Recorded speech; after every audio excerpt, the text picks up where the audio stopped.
Nós temos falado aqui também a respeito sobre pessoas que estão sob prisão já há algum tempo, né? São prisões provisórias. O ministro Gilmar Mendes fez críticas duras a essas prisões preventivas que acontecem, né? E as pessoas ficam lá à disposição da justiça. Se elas são muito grandes ou não, eu disse a você agora há pouco que podemos ter novas prisões preventivas no Brasil por causa das delações que foram mostradas agora há pouco aí para você, né? Por esse motivo, nós convidamos aqui o advogado criminalista, o doutor José Davi, né? Que está gentilmente aqui conosco. Davi, boa noite, obrigado pela gentileza. Boa noite. Bem-vindo, Davi. Muito obrigado pelo convite. Obrigado. Davi, inicialmente queria te perguntar o seguinte: você acha que é um abuso dessas prisões preventivas no país? Como é que os advogados, de uma forma geral, estão vendo isso? Heródoto, boa noite. Muito obrigado pelo convite mais uma vez. Para nós que somos criminalistas, é completamente abusivo esse tipo de prisão. Quando o ministro Gilmar Mendes é categórico em dizer cessada a parte da instrução criminal, o Ministério Público já ofereceu a denúncia, ou seja, não tem mais o que investigar. Por que manter alguém preso preventivamente se a lei é bem clara, e não sou eu que estou dizendo, é a lei, a partir do artigo 309 do Código de Processo Penal, que há medidas cautelares diversas da prisão. E tem mais, as pessoas no afã do achismo e da paixonite, e eu como bom nordestino, bom maranhense, não gosto desse tipo de coisa, sou bem técnico, elas acabam confundindo prisão preventiva com prisão-sanção. O que diz a Constituição? A Constituição é bem clara, artigo 5º, inciso 57. Ninguém é considerado culpado até trânsito em julgado de sentença penal condenatória. Agora me explica uma coisa, Davi. Então, em que circunstância um juiz pode prender preventivamente uma pessoa? Você tem as questões das medidas, das prisões diversas da prisão-sanção. Prisão preventiva, prisão em flagrante, prisão temporária. A prisão preventiva, ele vai entender se houver possibilidade de perturbação à instrução criminal. O réu, ele pode ameaçar uma testemunha. O réu, ele pode ameaçar a aplicabilidade da lei. Ele pode ameaçar a produção de uma prova. Ou seja, se o juiz entender que há essa possibilidade, decreta-se a prisão preventiva do réu. Artigo 312 do Código de Processo Penal. Diverso disso, o réu responde em liberdade. É a chamada liberdade provisória. Por que acontece? Prisão-sanção só depois de transitar em julgado. Até então, prisão preventiva. Sem dúvida. Agora, te pergunto o seguinte. Obviamente, todo esse pessoal que tem prisão preventiva, especialmente a turma lá que está em Curitiba, todos têm seus advogados. Sim. Todos já bateram na porta do tribunal lá, que é o Tribunal Regional Federal. Sim. E o tribunal também não dá.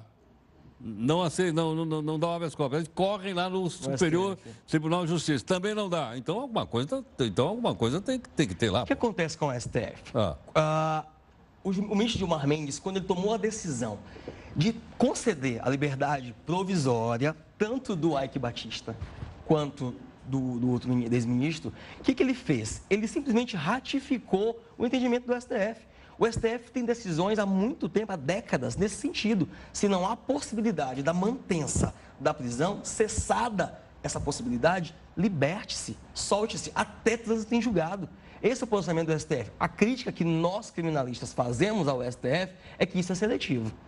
É que isso não é para todos. Não é para todo mundo. É que isso é para poucos. Porque se você perguntar para mim, todo mundo consegue isso? Não. Não. Nem todo mundo consegue, não tem essa possibilidade. Mas não consegue por quê? Porque não tem grana para pagar os advogados, para fazer os recursos são caríssimos. Os recursos são caros. Nem todo mundo tem essa possibilidade financeira de sustentar um HC no STF. Além HC é um habeas corpus. Fala para mim que eu não entendo direito isso aí. Desculpa, um habeas corpus no STF. Além de ter os nossos honorários, tem as despesas, e é algo tecnicamente muito sofisticado. Há no mundo jurídico muitos advogados, é claro, tecnicamente capacitado, de fato, poucos são. Então, para sustentar um HC perante o Supremo Tribunal Federal, você não vai contratar qualquer pessoa. Há que se ter um lastro acadêmico e de experiência absurdo para que você tenha esse superdengue, essa força de conseguir sustentar um documento desse porte perante o Supremo Tribunal Federal. Nem todo mundo consegue. Por isso, de um pouco mais, não vou dizer que é muito caro, não é tão caro assim, haja visto que você vai conseguir no final. E a nossa crítica, volto a falar sobre isso, é que nem todo mundo tem esse acesso. Agora, deixa eu me explicar mais uma coisa, Davi. É o seguinte, você falou, bom, o cidadão então só vai preso depois de transitado em julgado. Sim, prisão-sanção. Isso é prisão-sanção. Prisão-sanção. Isso. Então, você foi condenado. Foi condenado, transitou em julgado. Foi julgado. o transitado em julgado que nós estamos falando aqui é quando ele é condenado na segunda instância? Agora, na segunda instância. Eu queria que você explicasse para o pessoal. Agora, por que acontece? Transitou em julgado na segunda instância, você já pode ser preso. Aí tem a crítica em cima. E quem tem foro de prerrogativa de função, aonde o teu julgamento começa já na instância superior? Como é que é o transitado em julgado, por exemplo, de um ministro do STF, de um governador? Então, a crítica começa em cima disso. O governador é julgado pelo STJ, não é Sim. isso? Superior Tribunal de Justiça. Mas você já começa na instância superior. Então, mas você pode recorrer a segunda instância seria o STF. Mas em matéria constitucional. O STF não julga matéria, só matéria constitucional. Entendo. Entendeu? Entendi. Bom, mas de qualquer forma, nós temos uma novidade, né? Sim. Que antes o cidadão era condenado na primeira instância, na segunda instância, ia no STJ, depois arrumava um monte de recurso. Como ficou aquele cidadão que era senador lá para Brasília, lembra dele ou não? Não recordo. Fugiu no Otávio, alguma coisa lá. Ficou 26 anos de liberdade esperando. Tem um caso do jornalista aí que matou, confessou que matou a namorada e ficou livre mais de 20 anos, só um recurso em cima do outro, pô. Protelando. Quer dizer, isso pega muito mal na população. Sim, a população começa a ter a sensação, não é isso, mas estou falando, sensação de que tem impunidade. Para um vai para a cadeia e outro... Antigamente, Heródoto, antes do advento da lei 12.403 de 2011, o juiz tinha quantas opções? 2. Ou ele prendia o cara ou ele soltava. Até aguardar um recurso na instância superior.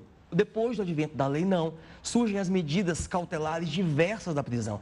E aí acertou o ministro Gilmar Mendes quando soltou o Raik Batista, mas os demais não soltam os outros menos favorecidos.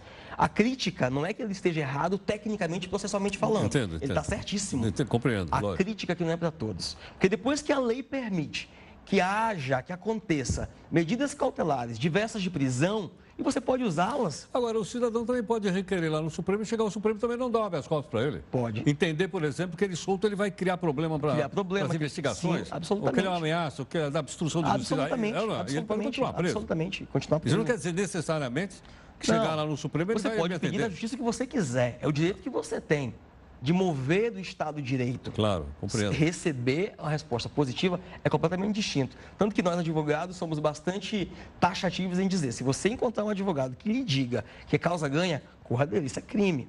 Não existe causa ganha. Você pode pedir o que você quiser. Nós vamos sustentar juridicamente as possibilidades do teu pedido. Mas te dizer que é certeza que eu vou ganhar, não posso te dizer isso.